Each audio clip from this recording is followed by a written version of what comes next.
Eto, kagigising naman. We're getting ready for a boat ride. Sige lang. Good morning, babe. Uy, ito naman nagtatrabaho na. Bakasyon dapat. Work na. O ito, isa rin to eh. Yan. Workaholic, alcoholic. Yun lang yun. Workaholic, alcoholic. Diba? Yun yung mga nangyayari dito eh.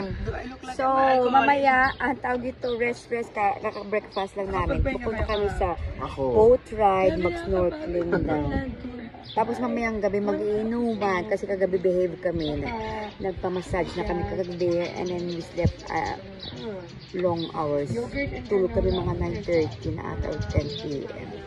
So full energy. So tonight mag-inom kami. Excited akong inom tonight. Kita bus! So ito na nga, walking na kami papunta sa tawag ito sa boat. Boat riding kami, ayan. Alay-laki kami kasi malapit yung boat nandun na sa dagat. Si Madam, nangunguna na, pagod daw siya, tinan mo lang energy. Ayong iba papunta na rin. Kaya, see you later!